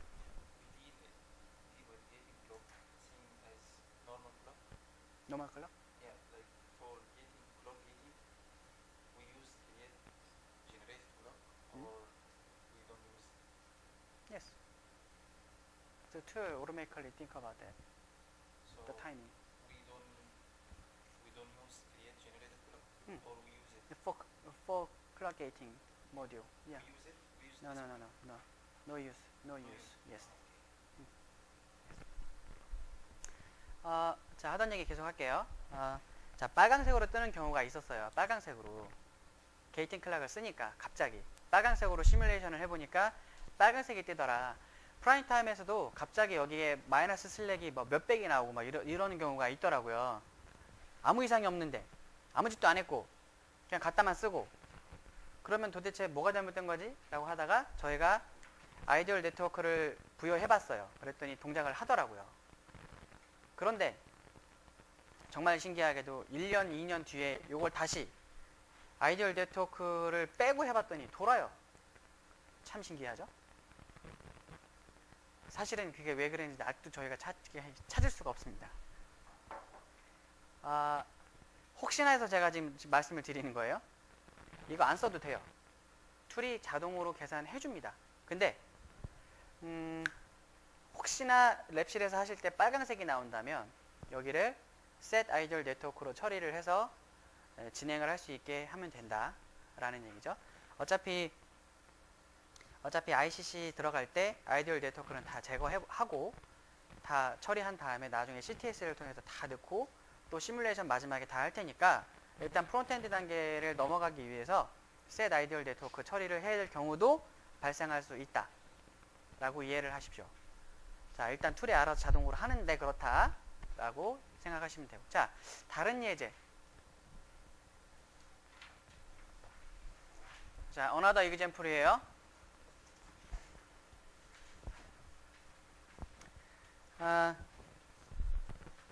이거는 저희 연구원 교육을 처음 시작할 때 썼던 예제의 경우예요. 버전이 다른 거죠, 지금은. 이거는 예전 버전이에요. 예제의 예전 버전인데요. 모듈 하이라키가 이렇게 3단계가 있어요. 3단계가 있고 클락을 입력으로 그냥 받아와 가지고요. 하프 클락을 만드는 거를 이제 요걸 이제 H 클락이라고 그냥 받아서 쓰는 거를 H 클락이라고 하고 하프 클락을 P 클락이라고 저희가 쓰고요. 그 H 클락하고 똑같은 주기를 안으로 들여와서 클락 게이팅을 했어요. 그냥 이거 그냥 받아와서 그냥 클락 게이팅을 했다는 말이에요. 그래서 안으로 넣었는데 여기에서 빨강색이 뜨더라. 여기에서 빨강색이 뜨더라. 이 얘기입니다. 그 당시에 유력한 원인은 왜 그 당시 빨강색이 떴을까에 대한 유력한 원인은 100% 확신은 아니지만 이 이네이블 신호를 아까는 어떻게 했어요? 2번 걸러서 안정적인 신호로 만들었죠. 근데 그 당시는 이거를 그렇게 하지 않았어요. 돼 있었는데 그 당시도 애매합니다. 네. 애매합니다. 뭔가 다른 처리가 있었겠지. 하여튼 그렇다 라는 얘기입니다. 그럼 이런 경우에 어떻게 했었냐? 여기는 당연히 크리에이티드 클락을 했죠. 크리에이트 클락을 하고 여기에는 크리에이트 제너레이티드 클락을 해서 처리를 합니다. 디바이드 바이 2로 해서. 그런데 여기는 어떻게 했느냐? 여기는 크리에이트 제너레이티드 클락을 쓸 수가 없다. 왜? 주기가 일정하지 않으니까. 그쵸? 네. Not same period after clock gating cell. 오케이? 어쨌든 그래서 이상하다가 결국에 찾아낸 게 처리 한 개 셋 아이디얼 네트워크를 썼다라는 얘기입니다. 그 이쯤 되면 그런 분이 있을 수도 있어요. 그러면 그냥 펄스 패스로 하면 되지 않나? 펄스 패스라는 옵션 아는 분 손 들어보세요. 펄스 패스라는 커맨드 아는 분. 진짜 안 계세요? 다행이네. 펄스 패스. 들어는 봤다. 펄스 패스라는 거. 펄스 패스라는 커맨드 들어보셨죠? 들어보셨을 거예요. 펄스 패스는 이따가 말씀드릴 건데 함부로 쓰는 거 아닙니다. 펄스 패스는 용도가 따로 정해져 있는데 사람들이 잘 모르고 쓰는 경우가 굉장히 많아요. 펄스 패스는 이따 설명드리겠습니다. 클락과 리셋에는 아이디얼 네트워크를 쓰는 거예요. 함부로 클락과 리셋에 펄스 패스 쓰는 거 아닙니다. 먼저 말씀드리는 거예요. 펄스 패스 아무렇게나 쓰는 거 아니다. 클락하고 리셋은 아이디얼 네트워크를 쓰시는 거예요. 아이디얼 네트워크를 쓰면 자동적으로 얘가 진짜 아이디얼한 녀석이라고 생각을 해주기 때문에 우리가 생각하는 기능을 해요. 펄스 패스 아무렇게나 쓰는 거 아닙니다. 자, 다른 얘기 이제 할게요. 자, 이제 이런 경우가 이제 생긴다. 이런 얘기. 자, 클락 1 도메인이 있고 클락 2 도메인이 있는데요. 클락 1 도메인이 있고 클락 2 도메인이 있는데 이거에 대한 설명은 저 시계로 11시에 다시 시작하겠습니다. 좀 쉬다가 11시에 하시죠.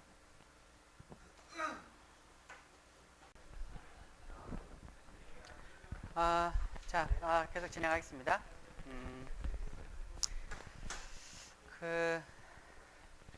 자, 우리가 방금 전에 클락 게이팅에 대해서 얘기했죠. 방금 전에 클락 게이팅에 대해서 얘기를 했어요. 클락 게이팅이라는 건 다시 한번 말씀을 드려야지. 파워 게이팅이라는 게 있고 클락 게이팅이라는 게 있습니다. 파워 게이팅은 파워를 아예 끊어버리는 거예요. 똑같이 게이팅을 하는 건데 파워 자체를 아예 꺼버려서 아예 그냥 거기를 몰살시키는 겁니다. 아예. 그리고 나중에 파워를 킬 수 있죠. 껐다 켰다를 할 수가 있습니다. 거의 스위치 셀이 지원이 되면 스위치 셀이라는 게 있고요. 그 스위치 셀을 끄면 그거에 연결된 모든 로직의 파워가 다 죽어버립니다. 그런 게 있고 지금 얘기하는 건 이제 클락 게이팅을 얘기했었어요. 클락 게이팅도 마찬가지로 클락을 아예 쓸데없는 경우에는 클락을 아예 내려버리는 겁니다. 그래서 클락이 많이 뛰는 것마다 사실 그게 파워의 소모가 되기 때문에 쓸데없는 파워를 이제 줄이기 위해서 파워 낭비를 줄이기 위해서 클락을 내리는 거예요. 근데 파워 게이팅과 클락 게이팅의 차이는 뭐냐면 동작을 하는 동안에 클락을 줄여서 동작을 하는 동안에 그러니까 모듈들이 여러 개 있죠. 칩 안에 모듈들이 여러 개가 모여서 칩이 되는데 모듈들이 동작을 할 때 하는 동안에 클락을 내려서 파워를 줄이겠다는 스킴은 클락 게이팅이고요. 동작을 아예 안 할 때 아예 꺼버리고 몰살시키고 싶을 때는 파워 게이팅을 쓰는 거예요. 그러니까 애초에 성격 자체가 다른 거예요. 이해가 되시죠? 둘 다 파워를 둘 다 이렇게 파워를 낮추기 위한 노력이긴 하지만 구별하면 그렇다라는 거고요. 자, 그리고 제가 이번 자료에는 컴파일을 할 때 옵션 중에서 마이너스 클락 게이트라는 옵션을 설명을 안 드렸어요.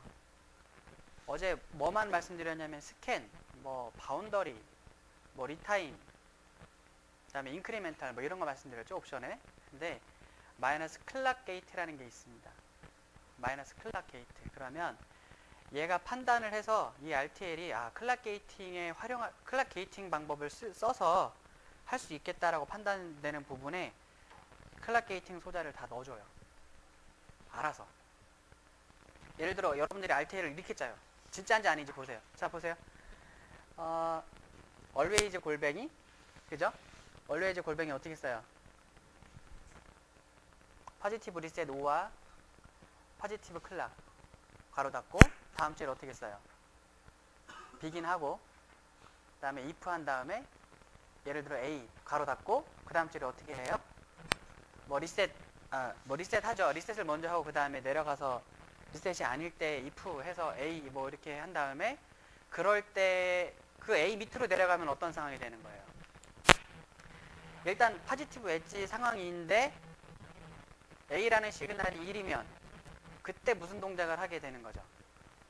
그러면 만약에 a가 아니면 어때요? 동작 안 하죠. 동작할 필요 없죠. 그리고 그 바로 밑줄에 걸려있는 녀석들은 동작을 하는 녀석들은 다 레지스터란 말이에요. 맞죠? always 안에는 레지스터를 넣잖아요. 그죠? 다 레지스터 동작을 시키려고 always를 쓰는 거니까. 그러면 A가 아닐 경우에는 클락이 안 들어가도 되는 거예요. 동작 안 하니까. 그렇지 않아요? 그런 경우에는 우리가 그렇게 보통 코딩을 많이 하니까 컴파일 마이너스 클락 게이트를 쓰면 그런 부분에 클락 게이팅 로직을 다 알아서 넣어줘요. 우리가 신경 쓰지 않아도. 굉장히 좋은 기능이죠? 여러분들 가서 쓰시면 됩니다. 이런 동작을 방해하지 않을까요? 아니요, 천만에. 동작 잘 됩니다. 동작을 방해하는 게 아니에요. 클락 게이팅이라는 게. 쓸데없는 클락을 낭비하지 않게 도와주는 게 클락 게이팅이지 펑션을 방해하지 않는다고요. 그래서 클락 언더바 게이트라는 걸 쓰면 실제 소스 보셨죠? 소스에 TLAT, 뭐 X5, 그 X8 뭐 이런 써 있죠? 그 녀석이 다 들어가요. 해보시면. 시간 나시면 한번 해보십시오. 우리 예제할 때는 일단 쓰지 마시고 돌아가서 여러분들 디자인에 적용해보세요. 그리고 실제 플립플롭 앞에 뭐가 오는지를 보시면 바로 알 수 있어요. 눈으로 딱 보면 알 수가 있습니다. 들어갔다. 이런 걸 알 수가 있죠. 그래서 아까 여러분들이 RTL 코딩을 보통 그런 방식으로 하시니까 그런 경우에 대해서 이제 클락 게이팅이 들어간다라는 얘기입니다. 우리가 클락 게이팅에 대해서 배웠으니까 제가 지금 이 말씀을 드리는 거예요. 그런데 우리 예제는 그런 방식을 안 따르고 그냥 소스 코드에 그냥 아예 그 셀을 아예 갖다 놓고 무조건 할 수 있게 이렇게 만들어 놓은 거다 보니까 그렇게 여러분들이 예제를 보시는 거고 여러분들 실제 가서 하실 때 그렇게도 하시면서도 뭔가 나머지 플립플롭들에도 클락 게이팅을 적용하고 싶다고 하실 때는 그렇게 해주십시오. 그렇게 하시면 되겠죠? 그리고 그렇게 될 때 그 컨트롤 시그널이 있을 거 아니겠어요? 이네이블 신호? 이네이블 신호는 A가 붙을 겁니다. A가 컨트롤 시그널에 붙어요. 그러면 A가 1이 되면 클락이 인가가 되면서 뭔가 동작이 되겠죠. A가 0이 되면 클락이 안 들어갈 거고 그렇게 될 겁니다. 자, 이제 계속 진행할게요.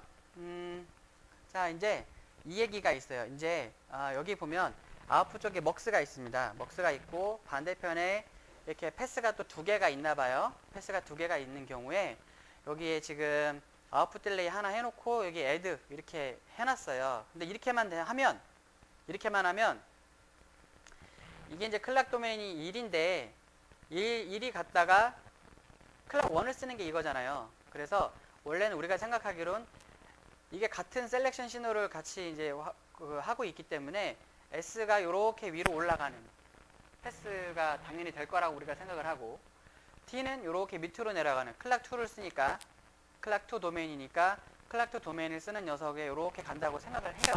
근데 툴은 그렇게 생각을 안 하고 저렇게 애드를 붙여서 다 이렇게 연결된 경우는 그러거나 말거나 위에서 밑으로, 밑에서 위로까지 전부 다 네 가지 케이스를 전부 다 계산을 해요. 전부 다 철두철미하게 계산하는 거죠. 네? 그 얘기가 오른쪽 하단 박스에 써 있는 얘기입니다. 저렇게만 주면 S에서 클락 2 도메인으로까지 가는 패스, 그 다음에 T에서 클락 1으로 가는 패스도 계산을 한다는 얘기예요. 그래서 근데 실제로 이런 일이 현실적으로 일어날 수가 없죠. 셀렉션 신호를 같이 공유하고 있으니까. 그래서 펄스 패스는 이럴 때 쓰는 겁니다. 펄스 패스는 시그널에 쓰는 거예요. 괜히 어줄쩡게 클락 라인에 펄스 패스 쓰지 말고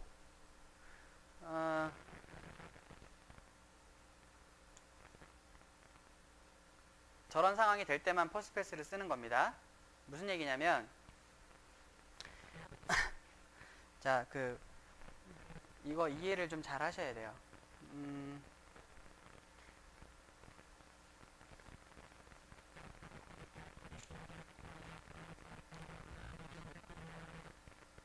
실제 RTL 코딩이 이렇게 되기가 쉽지가 않을 거예요. 무슨 얘기냐면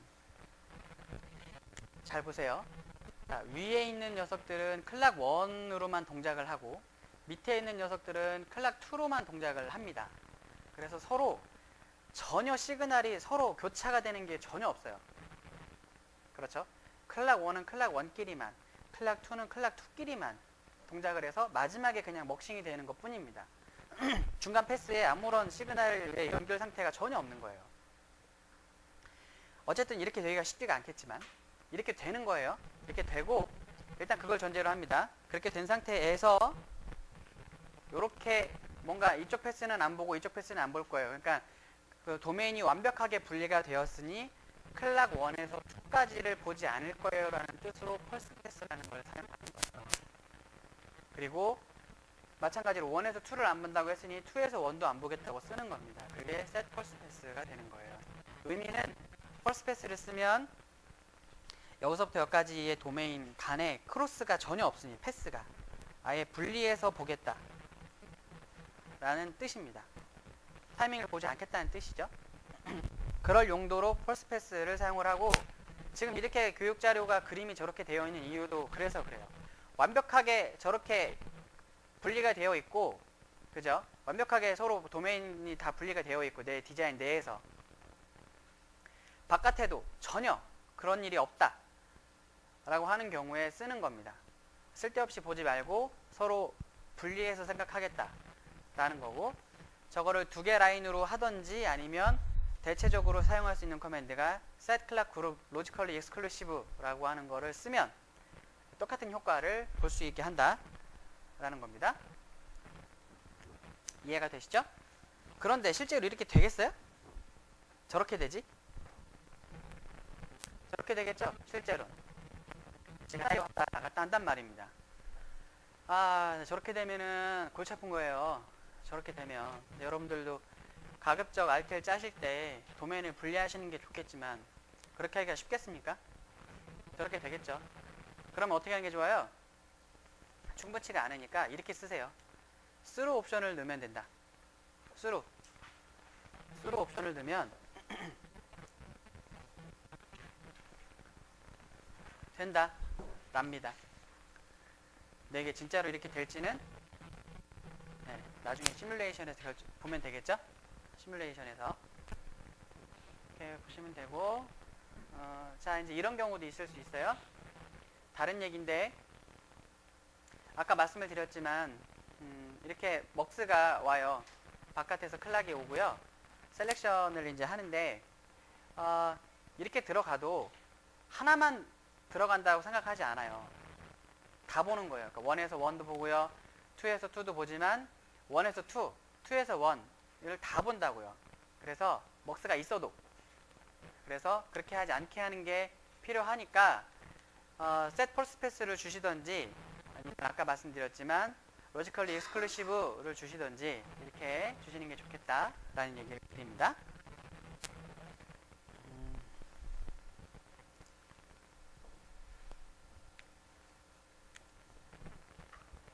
자, 그리고 또 이런 경우도 있죠. 마찬가지 좀 비슷한데 이제는 그룹이 정해져 있어요. 어렵게 해놨네요. 아마 이렇게 될 확률이 높죠, 여러분들도. 자, 1, 2가 셀렉션이 되고요. 3, 4가 셀렉션이 되는데 3, 4 중에 셀렉션이 된 녀석이 위로도 가고요. 밑으로도 갑니다. 그쵸? 이렇게 되는 경우. 근데 그럼 이렇게 되는 경우는 사실은 1하고 2는 절대로 같이 있을 수 없고 3하고 4는 절대로 같이 있을 수가 없잖아요.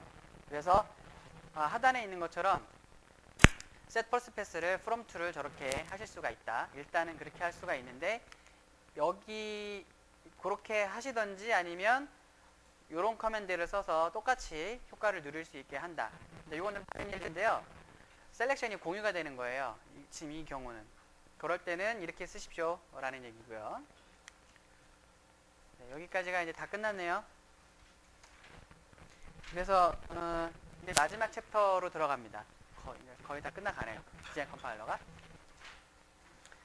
자, 아이디얼 네트워크에 대해서 이번 챕터에서 나올 겁니다. 아이디얼 네트워크는 뭐예요? 클락하고 리셋이에요. 기본적으로 클락하고 리셋입니다. 하지만 클락하고 리셋이 아이디얼하다고 하지만 뒷단에서는 사실 아이디얼하지 않을 거예요. ICC 아스트로 할 때는 결국엔 아이디얼하지 않습니다. 그래서 우리가 추정치를 부여하죠. 클락이 얼마다, 레이턴시가 얼마다, 언서턴티 얼마다 이런 거 다 부여하죠. 부여하기는 다 해야 된다라는 얘기입니다.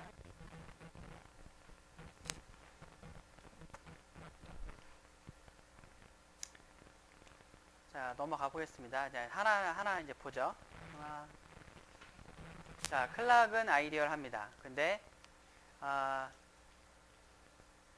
사실은 CTS가 이렇게 버퍼링이 다 되는 건데 리셋도 사실은 모든 레지스터에 다 펼쳐져 있죠. 클락뿐만이 아니라 리셋도. 그래서 얘네들도 하이펜아웃 신세시스가 필요하다라는 얘기입니다. 클락에 대해서는 우리가 CTS라는 말을 쓰는데요. 이렇게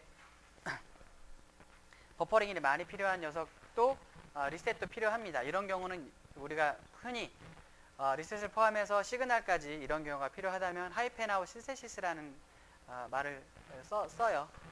네. 그래서 여기 보시면 아시겠지만 셋이나 리셋 그리고 셀렉트나 이네이블 같은 거 플립플롭에 셀렉트나 이네이블 있는 그 플립플롭들이 있을 거 아니겠어요? 그런 애들도 다 펼쳐져 있기 때문에 전 영역에 걸쳐서 이런 애들은 하이펜아웃 신세시스가 필요하다. 그리고 얘네들은 프론트엔드 단계에서는 아이디얼하다라고 선언을 해주셔야 됩니다. 프론트엔드 단계에서는 자, 이렇게 하는 거예요. 쉽죠? set ideal network 해서 getPort reset 하게 되면 프론트엔드 단계에서 버퍼링을 할 수 있는데 넣지 않는 거예요. 이렇게 하게 되면 넣지 않는 겁니다. 그리고 그냥 컴파일 하는 거죠. 자, 그리고 이런 경우에 리셋을 하는데 여기 in이라고 하는 신호를 이렇게 받아서 뭔가 연산을 한 뒤에 이렇게 넣나 봐요. 이런 경우가 생길 수 있죠. 여러분들이 RTL. 그래서 이럴 경우에 같이 기술해 주시면 아이디얼 네트워크 처리가 가능하다라는 얘기입니다. 자, 근데 특이하게 이런 경우 있죠. 방금 전에는 en 언더바 바라는 게 포트였으니까 괜찮은데 내부 핀인 경우는 어떨까요? 컨트롤이라고 하는 내부 핀이 있나 봐요. 네트가 내부 시그널이 있는데 얘 같은 경우를 또 기술해 주시고 싶으면 이렇게 get net에서 쓰면 되는데 이때는 no propagate라는 옵션을 붙여주지 않으면 안 됩니다.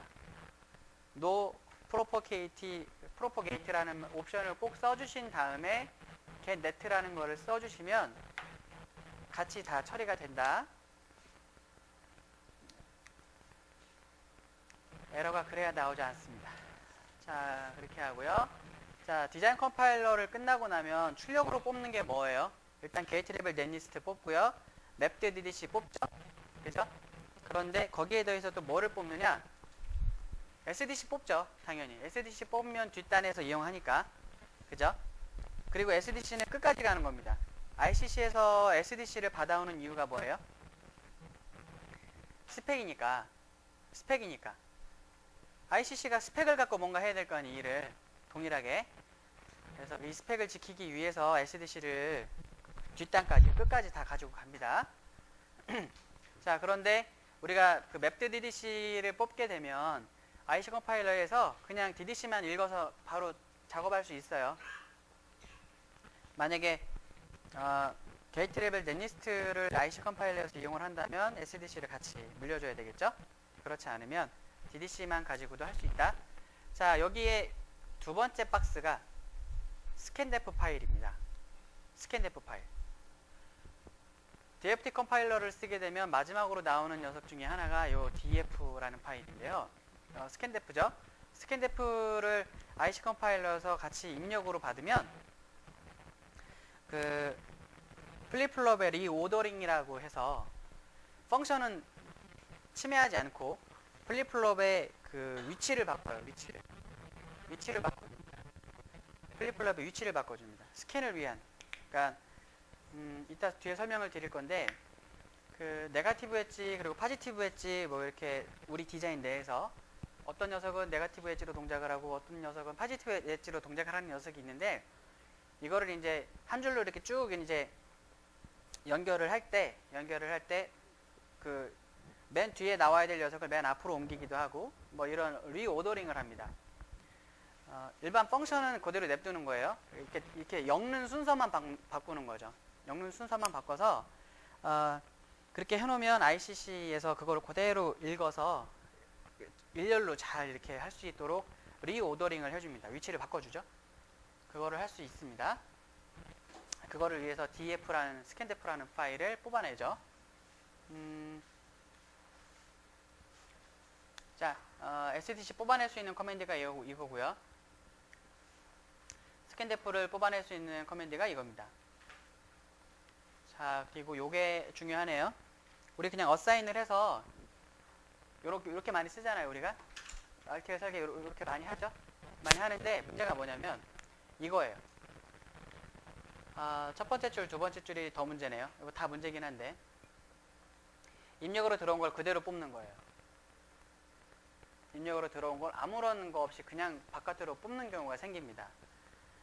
이렇게 어사인을 하는 경우가 있는데 아이솔레이션 측면에 있어서 이거는 굉장히 안 좋을 수 있으니 이런 커맨드를 쓰면 네, 좋겠다 라는 거죠. 이런 커맨드를 쓰면 좋겠다.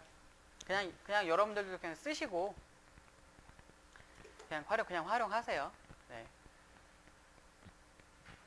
그리고 마찬가지로 1이나 0 같은 거를 그냥 그대로 인가하는 경우에도 바깥으로 어사인을 하는 경우에도 이렇게 커맨드를 쓰면 이렇게 버퍼가 들어가서 잘 처리된다. 이렇게 이해하시면 되겠습니다. 자, 그리고 베릴로그 아웃 노 트라이 트루라는 게 있는데요. 요즘에 쓰는지 모르겠습니다만 그 베릴로그 코딩 할 때 그 레그, 와이어 뭐 이렇게 우리가 하는데 트리 TRI라고 하는 것도 있나 봐요. 잘 안 쓰는데 이거를 하는 경우에 이런 옵션을 주면 이게 트라이는 그 뒷단 ICC나 이런 아스트로에서 인식을 못하니까 이걸 다 와이어로 바꿔준다고 얘기를 합니다. 그리고 요 얘기가 있네요. Change names, rules, verilog, hierarchy 이렇게 하게 되면 각괄호를 뒷단에서 이해하지 못해요. 각괄호를 이해하지 못하니까 각괄호를 저렇게 언더바로 바꿔줍니다. 제가 알아서 넷리스트 뽑을 때 제가 알아서 저렇게 뽑아줄 거예요. 이렇게 해주면 되시고요. 이 베릴로그라고 하는 룰 이름이 있을 때 요거를 쓰면 된다고 하는데 이 베릴로그라는 그 룰덱이죠. 룰덱이 PDK 안에 있는 경우에 저렇게 쓰면 요게 요렇게 바뀐대요. 우리의 경우에는 룰덱이 없어도 이렇게 변환이 잘 되는 거를 제가 확인을 했는데 어쨌든 저렇게 쓰십시오. 자, 여기 있는 건 정리되어 있는 거고요. 여기 있는 것도 그대로 정리 이렇게 되어 있습니다. 자, 그래서 디자인 컴파일러가 다 끝났네. 아, 참. 길게 갔죠? 이제 실습을 좀 해야 되는데, 자, 보세요. solvenet.synapsys.com에 어제 제가 설명드렸지만, RMgen이라고 하는 게 있대요. RMgen. RMgen이라고 하는 게 있는데, 이건 뭐냐면, 버전별로, 툴 버전별로 약간 커맨드가 다를 수 있죠? 커맨드가 다를 수 있어요. 그런 커맨드가 다를 수가 있으니, 버전별로 그 스크립트를, 예제 스크립트를 만들어서 다운로드 할 수 있게 해주는 곳이 RMgen입니다. 내가 뭐 이런 거 잘 모르겠어요. 이런 거 저런 거 잘 모르겠어요. 그리고 뭐 버전별로 예전에 먹었던 커맨드가 안 먹을지도 모르고 뭐 그렇기 때문에 여기에서 받아서 커맨드도 한번 쓱 보시고 참고를 해서 여러분들이 쓰는 버전에 맞는 아주 올바른 티클, 콘스트레인트 이런 것들을 만들어서 잘 쓰십시오. 이런 얘기가 되겠습니다. 자, 여기까지 DC가 끝났네요. 아, 고생하셨는데, 자, 이제 실습에 대해서 이제 한번 해보도록 하겠습니다.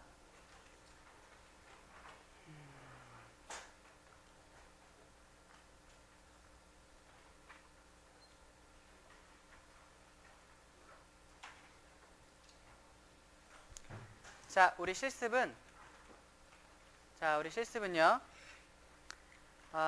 기존에 있던 그 탑점컨을 빠져나와서요,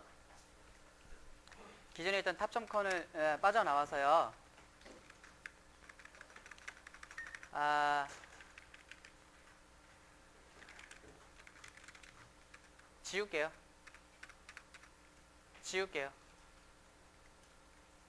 지우고요, 솔루션을 이렇게 이용하겠습니다. 이렇게 하겠습니다. 점 솔루션을 그냥 탑점 컨으로 이용하시죠.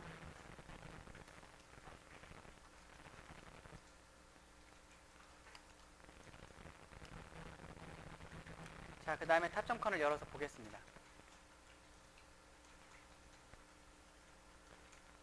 자, 기존에 있던 탑점 컨을 지우고 점 솔루션을 탑점 컨으로 만든 다음에 열어볼게요.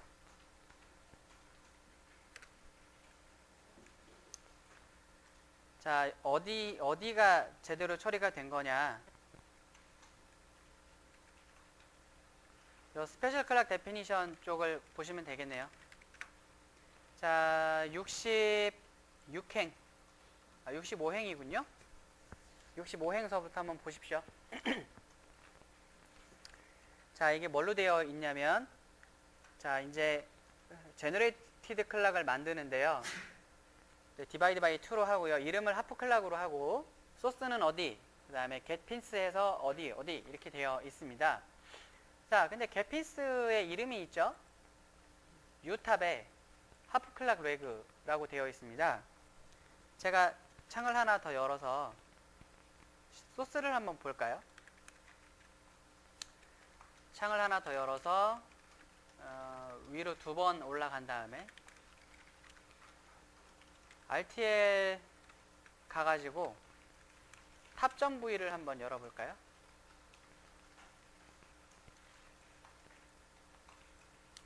탑점 V 한번 열어보겠습니다.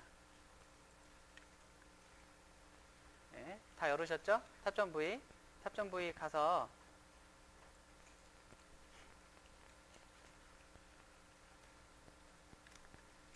자, 여기 있네요. 네, 여기 있네요. 하프 클락이. 예. 자, 157행부터 이렇게 되어 있습니다. 하프 클락이라고 제가 레지스터 하나 만들고, 그 다음에 이렇게만 간단하게 처리해주면 하프 클락이 만들어지죠. 하프 클락이 만들어지는데, 제가 이름을 이렇게 줬으니까 레지스터 네임이 하프 언더바 클락이에요. 그래서 여기에 하프 언더바 클락이라고 해놓은 겁니다. 뒤에 언더바 레그가 붙었죠? 이렇게 하면 자동적으로 잘 먹는다 라고 생각하시면 되고요. 얘도 클락이기 때문에 트랜지션, 레이턴시, 언서턴티를 다 줍니다. 근데 레이턴시 쪽에 왜 제가 소스 옵션을 안 붙였어요? 왜 안 붙였죠? 소스 옵션이 필요 없죠. 얘는 안에 있는 거잖아요. 내부에 있는 건데 왜 소스가 필요해요? 없죠? 그렇게 하시면 됩니다. 그래서 여러분들도 그렇게 처리하시면 되겠다라는 거고요. 어제 이론 시간에 나왔었던 그룹 패스라는 거 기억나시나요? 그룹 패스라는 거. 컴파일을 할 때 이렇게 그룹 패스를 지정해 줄 수 있다라는 게 있었습니다. 그리고 거기에 웨이트랑 크리티컬 레인지를 우리가 설정해 줄 수 있다고 말씀드렸죠? 오케이. 그러면 지금 잘 생각하셔야 되는 게 이거예요. 지금 그룹 패스를 통해서 만든 게 3개예요. 근데 클락 부분은 클락 쪽까지 2개가 더해져서 그 바로 밑에 5줄이 여기 있는 거예요. 5줄이. 그러면 이 메인 클락이라는 것과 하프 클락은 어떻게 만들어졌을까? 라는 거거든요. 이거는 클락만 선언하면 알아서 얘가 자동으로 이렇게 그룹을 잡습니다. 원래 인식을 해요. 클락만 선언하더라도 어제 이론 시간에 있었긴 했습니다만 다시 말씀드리는 거예요. 그래서 메인 클락하고 하프 클락은, 그리고 하프 클락은 요 위에서 요 부분에서 우리가 선언했잖아요. 지금 이렇게 선언했죠. 네, 선언하니까 이렇게가 인식이 되는 겁니다. 바로 뭐 클락이야 메인 클락이야 그 더 위에서 선언했으니까 인식이 되는 거고. 자, 이렇게 처리가 되었다라고 생각하시면 되고요. 그리고 어제 인풋 딜레이 쪽에 민맥스를 줘야 된다라고 말씀을 드렸죠. 그래서 마이너스 2.0으로 되는 게 좋다라고 말씀을 드렸습니다. 그 밑에 쭉 내려가서 어제 우리가 그 드라이빙 셀은 요렇게 요 녀석으로 한다 라고 말씀드렸죠. 요 녀석으로 한다. 그래서 좀 더 밑에 내려가서 우리 그 DRC는 생각하지 맙시다. 왜? 맥스 트랜지션, 맥스 캐패시턴스, 맥스 팬아웃은 툴이 알아서 자동으로 인식하니까요. 그 다음에 아웃풋 쪽은 set 로드로 처리했다. 그래서 그때 커맨드는 로드 오브라는 거를 사용을 했었어요. 이거만 따로 먹었을 때 어제 수치 0. 몇 뜨는 거 확인했었죠. 자, 그래서 오퍼레이팅 컨디션까지 우리가 다 넣고, 자, ETC 어트리뷰트 쪽에서는 뭐를 여러분들이 보면 돼요. 아이솔레이션을 아웃풋 쪽에 다 해라 라는 것과 아이디얼 네트워크를 리셋하고 클락을 줬다 라는 걸 보실 수가 있습니다. 자, 그 다음에 맨 마지막에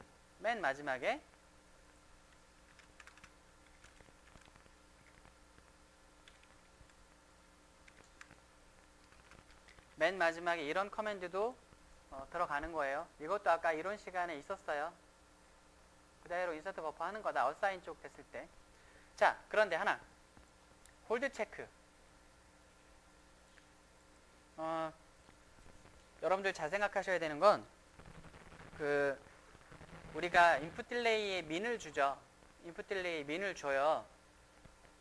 그런데 홀드 바이올레이션이 났어요.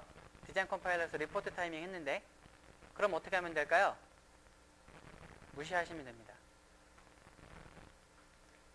프론트엔드 단계에서는 홀드 체크를 안 하셔야 돼요. 셋업만 봅니다. 셋업만. 중요한 얘기입니다. 디자인 컴파일러에서 홀드 났다고 막 어떡하지 전전긍긍 하지 마세요. 프론트엔드 단계에서는요. 셋업만 여러분들이 처리하시면 된다. 그럼 홀드는 언제 봐요? ICC 할 때. ICC 하고 나서 홀드 생각하시면 됩니다.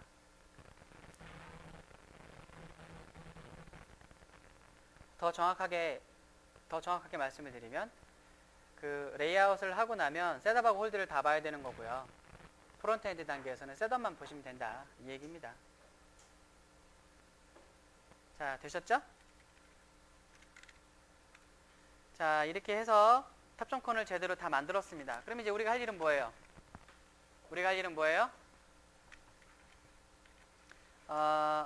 잠시만요. 소스 설명하다 말았네. 잠시만요. 소스 설명하다 말았네요. 소스 설명 좀 더 해드릴게요. 자, 클락 게이팅이 이렇게 있어요. 신호들이 있는데, 결국 요거죠. 요게 그 내부에서 P4에서 오는 시그널과 외부에서 유저가 주는 시그널을 둘 다 받는 부분이에요. 이 부분이 유저가 외부에서 누르는 체크 리졸트라는 신호 또는 P4 모듈에서 넘어오는 그 이네이블 신호를 처리하는 부분입니다. 클락 언더바 이네이블이라고 하는 신호가 아마 피포에서 오는 시그널일 거고, 체크 언더바 리졸트가 유저가 주는 걸 거예요. 근데 일단 체크 언더바 리졸트는 유저가 주는 거니까 굉장히 누르는 시간이 본의 아니게 길어질 겁니다. 그죠? 유저가 막 진짜 막 클락 주기처럼 빨리 눌렀다 띄고 이렇게 할 수 있는 게 아니잖아요. 적어도 몇 초 누르겠죠. 클락 언더바 리졸트가. 그래서 안정적인 신호가 들어가긴 할 겁니다. 일단 처리가 돼서. 그리고 근데 이 자체도 믿을 수가 없으니 이 밑에 두 번을 걸러요. 두 번을 걸읍니다. 그러니까 클락 이네이블 신호가 사실은 이렇게 연산이 되는 과정에서 글리치가 발생할 수 있어요. 그래서 그 글리치를 방지하기 위해서 두 번을 걸읍니다. 그러니까 쉬프트를 두 번 하고 두 번 해서 in reg 1과 in reg 2를 봤는데 얘네를 둘 다 AND를 해서 이 신호를 만들죠. 이 얘기는 무슨 얘기냐면 저 두 개가 둘 다 1인 거를 기다리는 거예요. 결국에는 시간적으로 조금 더 기다려서 정말 클락 이네이블 신호를 스테이블한 둘 다 1이 되는 그 순간을 기다리는 겁니다. 그러면 이렇게 되어 있는 이렇게 만들어진 클락 언더바 이네이블이라고 하는 신호는 정말 싱크가 되어 있는, 그리고 글리치가 다 제거된 안정적인 신호가 되겠죠. 그거를 그 바로 밑에서 게이팅 소자에 인가를 하는 겁니다. 근데 리셋도 여러분들 랩실에서 이런 방식으로 사용하시면 외부에서 들어오는 어싱크한 리셋을 안정적으로 처리하실 수가 있어요. 그렇게 하시기 바랍니다. 여러분들도. 그렇게 하시고, 그리고 이런 노력은 현업에서 당연히 하는 거예요. 현업에서 당연히 합니다. 자, 그리고 이 부분인데 클락 게이트 모듈이 위에 있고, 요 클락 게이트라는 걸 요 바로 위에서 그냥 갖다 쓰는 거잖아요. 그죠? 그래서 어제 잠깐 나왔지만 우리가 툴에서, 그러니까 constraint 커맨드로 돈터치를 줄 수도 있는데, 이렇게 RTL에서도 슬래시를 줘서 툴에게 알려주는 거예요. 이거 건드리지 말라고. 그대로 내비두라고, 활용하라고 해주는 부분입니다. 예전에는 시납시스 자료에 이렇게 슬래시 주는 것도 설명이 되어 있었는데 요즘은 빠졌더라고요. 근데 어쨌든 RTL 상에서도 이렇게 주면 결국 핵심은 DC 스크립트 begin, DC 스크립트 end라는 거를 붙여주신 다음에 가운데다가 set don't touch라는 커맨드를 주는 거다 라고 생각하시면 되겠습니다. 그리고 아까 말씀드렸지만 이 셀 있잖아요. 요 셀은 여러분들이 컴파일을 할 때 옵션을 클락 언더바 게이트라는 옵션을 주시면 얘가 자동적으로 들어갈 겁니다. 어느 경우에 여러분들이 RTL을 클락을 이네이블 신호 저기 할 수 있게 짜는 경우에는 클락 게이트가 들어간다, 이 셀이 들어간다 라고 생각하시면 됩니다. 자, 이제 RTL은 이제 닫을게요. RTL 소스는 닫고, 자, 저는 이제 디자인 컴파일러가 띄어있던 창을 다 이제 엑시트에서 빠져나오고요. 디자인 컴파일러 끄고요. 소스가 정확해졌으니, 그러니까 콘스트레인트가 정확해졌으니 그냥 이 자리에서 클린하고 그냥 점 슬래시 런 하겠습니다. 점 슬래시 런을 할게요.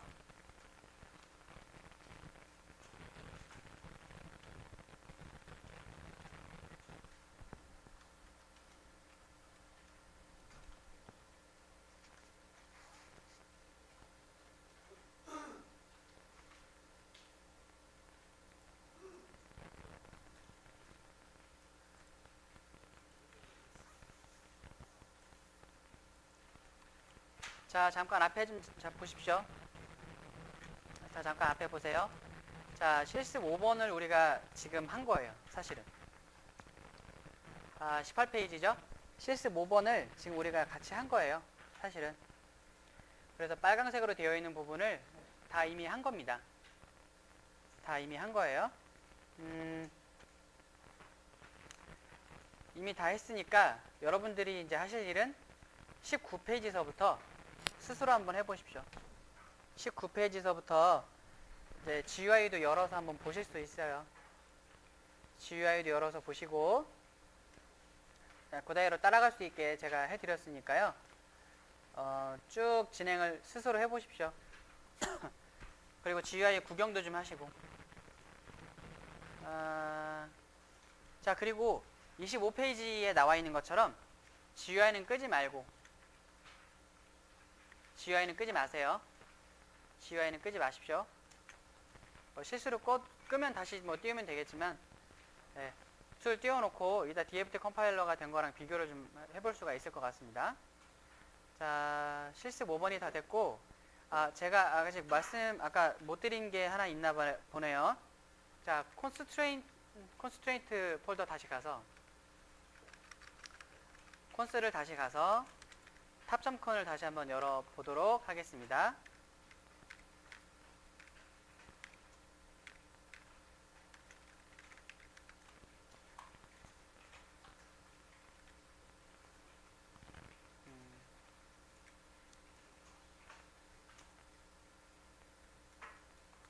아예 빼놨네요, 제가. 이거, 살아있네요. 자, 요거. 70행을 보면, 70행을 보면, 요 커맨드가 살아있어요. set idle network. 이거 각주 처리해도 동작해요. 잘 됩니다. 근데 혹시나 하는 마음에 예전부터 이렇게 해서 돼가지고요, 저희는. 요거 살려놨어요. 이거 없어도 된다. 자동으로 해주는 거예요. 혹시나 모르는 마음에 노파심에 넣어놓은 거니까 여러분들도 일단은 주지 마시고 랩실 가서 하시고 정 문제가 된다. 그럼 이런 set idle 네트워크를 추가를 해서 문제점을 해결하시면 되겠다라는 얘기죠. 자, 이제 점심시간을 드릴 테니까 디자인 컴파일러 19페이지서부터 실습을 직접 하십시오. 직접 해서 25페이지까지 끝내시면 되겠다. 19부터 25까지 끝내시고, 제가 1시 40분에 들어올게요. 1시 40분까지 다 마치시고, 그 이후에는 DFT 컴파일러를 진행을 하도록 하겠습니다. 자, 식사 맛있게 하십시오.